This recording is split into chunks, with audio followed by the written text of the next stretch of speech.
Υπήρχε ποτέ περίπτωση να πάρω ένα τετρακίνητο Suzuki S-Cross και να κάτσω στα αυγά μου? Με τίποτα. Με το All Grip σίγουρα να σε βγάζει ασπροπρόσωπο όπου κι αν πας, αποκλείεται να καθόμουν.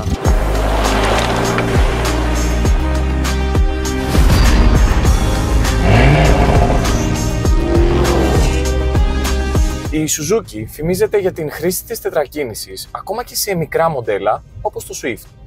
Και το 2025 συνεχίζει αυτή την παράδοση, πετώντας την κίνηση στους πίσω τροχούς, κάτι που σημειωτέων κανένας δεν κάνει. Γιατί οι περισσότεροι ανταγωνιστές, όταν λένε crossover, εννοούν κάτι που μπορεί να είναι λίγο πιο ψηλό από ένα μικρό της κατηγορίας B και ίσως να μπορεί να πατήσει και λίγο χώμα. Η Suzuki όμως, όταν λέει crossover, το εννοεί περισσότερο σαν SUV παρά σαν κάτι fake. Οπότε το S-Cross All Grip είναι ένα τετρακίνητο crossover ικανό να σε πάει παντού, ακόμα λοκάροντας και το διαφορικό για δύσκολες καταστάσεις με ελάχιστη πρόσφυση. Αν ψάχνεις για κάτι εκτός δρόμου, μην πας αλλού. Εδώ είσαι. Η λύση είναι η Suzuki.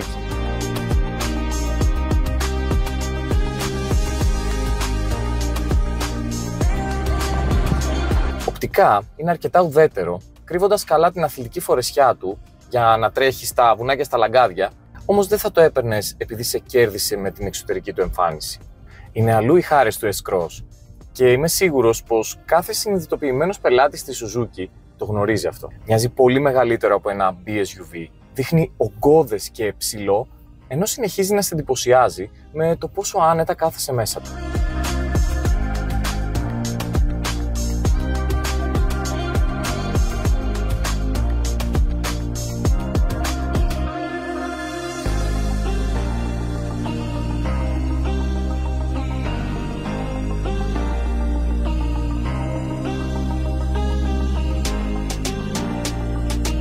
Δεν είναι βέβαια κορυφή ο χώρος αποσκευών, αλλά οι επιβάτες έχουν τεράστιο χώρο για το κεφάλι τους, ακόμα και με την πανοραμική οροφή που ανοίγει μέχρι πίσω και άνετο χώρο για τα πόδια τους. Το καλό είναι πως για να εναρμονιστεί με τους ευρωπαϊκούς κανόνες, το S-Cross γέμισε με όλα τα συστήματα ασφαλείας, όπως lane assist, αποφυγή σύγκρουσης, ανίχνευση του οδηγού αν κοιτάει στο δρόμο. Ειδικά αυτό το τελευταίο δεν με άφηνε σε ησυχία. Ένα δευτερόλεπτο να γυρίσει το κεφάλι σου λίγο πιο δεξιά, αρχίζει να σου πετάει μηνύματα, κράτα τα μάτια σου στο δρόμο και μην κοιτάς αλλού. Πολύ ζηλιάρικο. Αυτό το εξόγκωμα εδώ πάνω από την οθόνη, από εκεί πρέπει να με βλέπει κάμερα και να μου ρίχνει χ με τη μία.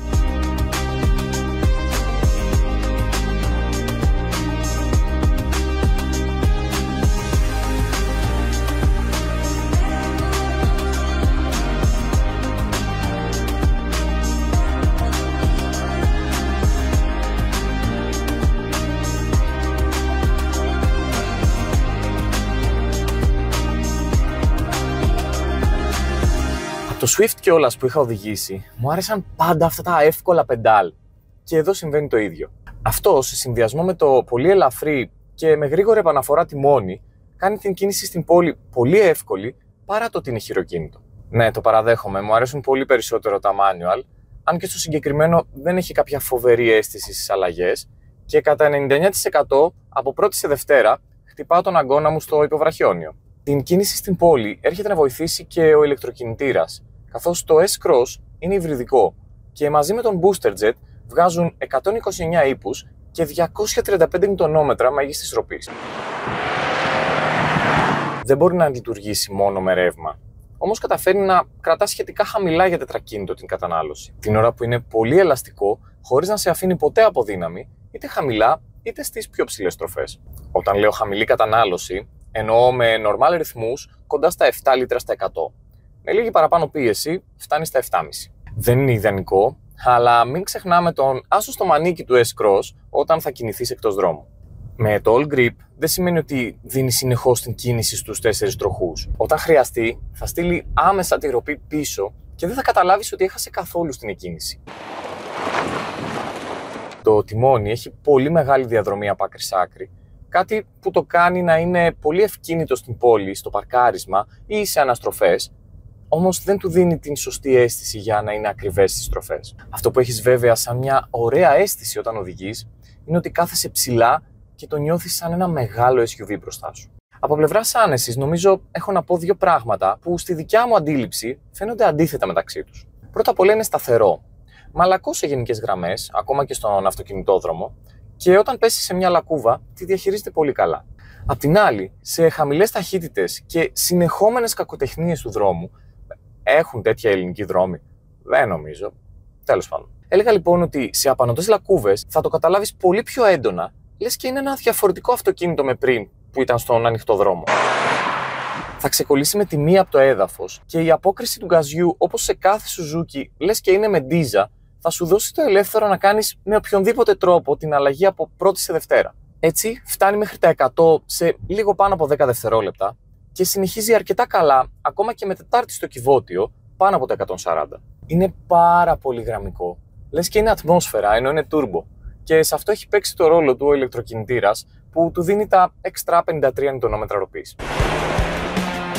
Ναι, όπως καταλάβατε, πήγα περισσότερο στο χώμα παρά στην άσφαλτο για να το στρίψω. Πριν πάρω όμως τα βουνά, ξεκίνησα να το πιέζω αρκετά στην άσφαλτο. Είναι τέρμα ουδέτερο. Ακόμα και αν προσπαθήσεις να το ξεγελάσεις, θα κάνει κανένα δυο κινήσεις με τον πίσω άξονα που πάει να ελαφρώσει, αλλά με τίποτα. Είναι εκεί στη γραμμή του.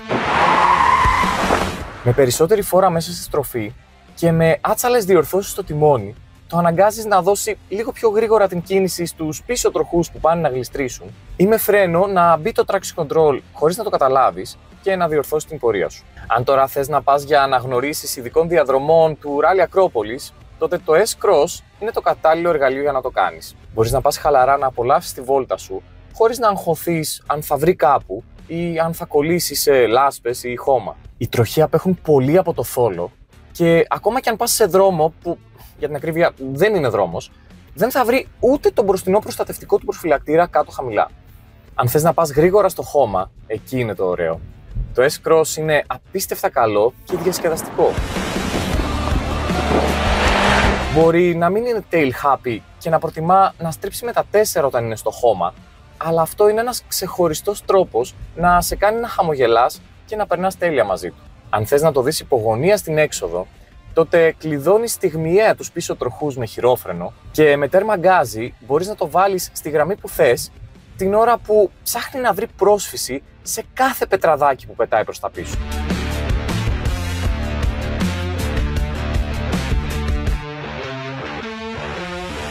All grip είπαμε, SUV κανονικό είπαμε, παιχνίδι στο χώμα και άνεση στην άσφαλτο και αυτό το είπαμε. Το μόνο σίγουρο που δεν είπαμε είναι τα 27.700 της τιμής για αυτό το γνήσιο τετρακίνητο με αρκετό στάνταρ εξοπλισμό και την ιαπωνική αξιοπιστία της Suzuki. Value for money?